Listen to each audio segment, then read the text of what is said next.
Hi everyone, welcome back to Bhanusamy kitchen. நாம் இன்னைக்கு சீத்தாப்பழத்தை வச்சு ஒரு சூப்பரான பாயாசம் எப்படி செய்யலாம் தாங்க பார்க்க போகிறோம். செம்ம டேஸ்ட்டாக இருக்குங்க. சீத்தாப்பழம் யாருக்கெல்லாம் பிடிக்குமோ அவங்களுக்கு இந்த ரெசிபி பெஸ்ட்டுன்னே சொல்லணும். வாங்க எப்படி செய்யலான்றதை பார்க்கலாம். வீடியோக்குள்ளே போகிறதுக்கு முன்னாடி மறக்காமல் சப்ஸ்கிரைப் பண்ணுங்கள் அண்ட் பெல் ஐக்கானை கிளிக் பண்ணுங்கள். ஃபஸ்ட்டு நம்ம முந்திரி பருப்பை ஊற வச்சுக்கலாங்க. நான் இங்கே 10லேருந்து 15 முந்திரி பருப்பை அரை மணி நேரம் சுடு தண்ணியில் ஆல்ரெடி ஊற வச்சுருக்கேன். இப்போ நாம் ஒரு மிக்ஸி ஜார் எடுத்துகிட்டு வெறும் அந்த முந்திரி பருப்பை மட்டும் சேர்த்துக்கோங்க. இதில் கொஞ்சமாக பாலை சேர்த்து மைய அரைச்சி எடுத்துகிட்டு வந்துடுங்க.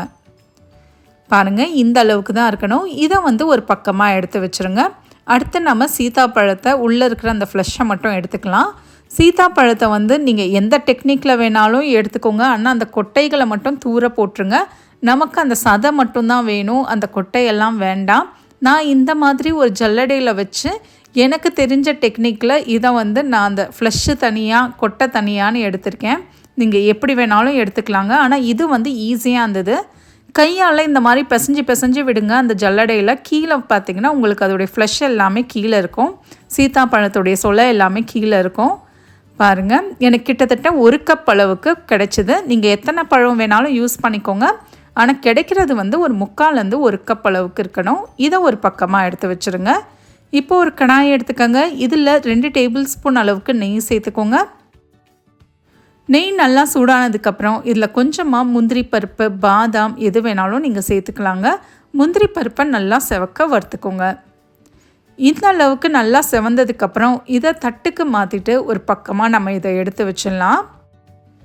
அடுத்து நாம் இதில் ஆல்ரெடி கடாயில் பாருங்கள் நெய் இருக்குது. இதில் 1 கப் அளவுக்கு சேமியா சேர்த்துக்கோங்க. நான் வறுக்காத சேமியா சேர்க்குறேன். சப்போஸ் நீங்கள் வறுத்த சேமியா எடுக்கிறீங்கன்னா ஒரு 2 நிமிஷம் வறுத்தாலே போதும். வறுக்காத சேமியாவாக எடுத்திங்கன்னா நல்லா இதை வறுத்துக்கோங்க. செவந்து வர அளவுக்கு வறுத்துக்கோங்க. இப்போ பார்த்திங்கன்னா இந்த அளவுக்கு நல்லா செவந்திருக்கணும். பாருங்கள், நல்லா செவந்திருக்கு பாருங்கள்.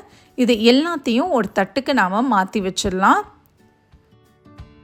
ஆச்சு. இப்போ அதே கடாயில் ஒரு 1/2 லிட்டர் அளவுக்கு பால் எடுத்துக்கோங்க.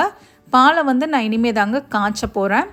நல்லா திக்கான பாலாக எடுத்துக்கோங்க. இதில் 2 கப் அளவுக்கு தண்ணி சேர்த்துக்கோங்க. தண்ணியை சேர்த்து இது மீடியம் ஃப்ளேம்லேயே வச்சு ஒரு கொதி வரட்டுங்க. இப்போ பார்த்திங்கன்னா நல்லா கொதிச்சிட்ருக்கு பாருங்கள். நல்லா சுண்டி வந்துட்டுருக்கு. இப்போ நாம் இதில் வறுத்து வச்சுருந்த சேமியாவை இதில் சேர்த்துக்கோங்க. சேர்த்துட்டு இதை நல்லா கலந்து விட்டுக்கோங்க. இந்த சேமியா வெந்து வர அளவுக்கு நம்ம குக் பண்ணணும். எக்ஸாக்டாக ஒரு லோ ஃப்ளேமில் ஒரு 3லேருந்து 5 நிமிஷம் வைங்க. நல்லா சேமியா குக் ஆகிடும். ஒரு 3 நிமிஷத்துக்கு அப்புறம் பார்த்திங்கன்னா நல்லா சேமியா குண்டு குண்டாகி குக் ஆகிருக்கும். கையில் ஒன்று எடுத்து பார்த்திங்கன்னா உங்களுக்கு நல்லா சேமியா வெந்திருக்கணும். சேமியா வேகாமல் சர்க்கரையெல்லாம் நீங்கள் சேர்க்கக்கூடாது. சர்க்கரை சேர்த்த பிறகு சேமியா வேகாது. இப்போ நம்ம அரைச்சி வச்சுருந்த முந்திரி பருப்பு விழுதையும் சேர்த்துக்கோங்க. முந்திரி பருப்பு விழுது சேர்த்ததுக்கப்புறம் அடுப்பு தீயை லோ ஃப்ளேம்லேயே வச்சுட்டு இதை 1 நிமிஷம் நல்லா கலந்து விட்டுக்கோங்க. இந்த சேமியா டேஸ்ட்டு பார்த்திங்கன்னா அல்டிமேட்டாக இருக்குங்க. அதுவும் சில்லுன்னு சாப்பிடும் போது சூப்பராக இருக்கும். 1 நிமிஷம் நல்லா கலந்து விட்டதுக்கப்புறம் அடுத்து நாம் இதில் கொஞ்சமாக ஏலக்காய் தூள் சேர்த்துக்கோங்க. நீங்கள் ஏலக்காவை தட்டி கூட சேர்த்துக்கலாங்க. நான் இதில் 1 கப் அளவுக்கு கண்டென்ஸ்டு மில்க் சேர்க்குறேங்க. கண்டென்ஸ்டு மில்க் சேர்த்திங்கன்னா பாயாசம் செம்ம திக்காக இருக்கும். சப்போஸ் கண்டென்ஸ்டு மில்க் கிடைக்கல அப்படின்னா நீங்கள் சர்க்கரையை சேர்த்துக்கலாம். ஆனால் என்னுடைய ப்ரெஃபரன்ஸ் நீங்கள் கண்டென்ஸ்டு மில்க் சேர்த்து செய்யுங்க, சூப்பராக இருக்கும். சேர்த்துட்டு ஒரு 2 நிமிஷம் நல்லா கலந்து விட்டுக்கலாம். பாருங்கள், நல்லா திக்காகிடுச்சு. சர்க்கரையை சேர்த்து இல்லை கண்டென்ஸ்டு மில்க் சேர்த்து நல்லா கரைஞ்சதுக்கப்புறம் அடுப்பை அணைச்சிருங்க. இந்த அளவுக்கு தான் இருக்கணும். அடுப்பை அணைச்சிட்டு இதை கம்ப்ளீட்டாக ஆற விட்டுருங்க. அது ரொம்ப இம்பார்ட்டண்ட்டுங்க. ஒரு 2 மணி நேரம் இது கம்ப்ளீட்டாக ஆறட்டும். ஆறினதுக்கப்புறம் நம்ம பார்ப்போம். இப்போ பார்த்திங்கன்னா எனக்கு ஒரு 2லேருந்து 2.5 மணி நேரம் ஆச்சுங்க இந்த சேமியா கம்ப்ளீட்டாக ஆறுறதுக்கு.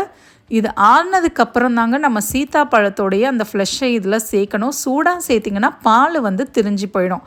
அதனால தான் சொல்கிறேன், நல்லா ஆறினதுக்கப்புறம் கடைசியில் இந்த சீத்தாப்பழத்தை சேர்த்துக்கோங்க. கடைசியாக தான் சேர்க்கணும். சூடாக இருக்கும் போது சேர்க்காதீங்க, பால் எல்லாமே திரிஞ்சு போயிடும். சேர்த்துட்டு இதை ஒரு வாட்டி நல்லா கலந்து விட்டுக்கலாம். நம்ம வறுத்து வச்சுருந்த முந்திரி பருப்பையும் சேர்த்து நல்லா கலந்து விட்டுக்கோங்க. இது சில்லுன்னு பரிமாறுங்க. அப்படி இல்லைன்னா இப்படியே நீங்கள் பரிமாறினீங்கனாலும் செம்ம டேஸ்ட்டாக இருக்கும். இல்லை நம்ம சீத்தாப்பழம்லாம் சேர்த்துருக்கிறதுனால இந்த 2 நாள் வரைக்கும் நீங்கள் ஃப்ரிட்ஜில் வச்சு சாப்பிட்லாம், கெட்டே போகாது. ட்ரை பண்ணி பார்த்துட்டு எப்படி வந்ததுன்றதை எனக்கு கமெண்ட்ஸில் சொல்லுங்கள். செம்ம டேஸ்ட்டாக இருக்கோங்க. ஒரு முறை ட்ரை பண்ணி பார்த்துட்டு எப்படி வந்ததுன்றதை சொல்லுங்கள். இன்னொரு வீடியோவில் உங்களை நான் பார்க்குறேன். தேங்க்யூ ஃபார் வாட்சிங்.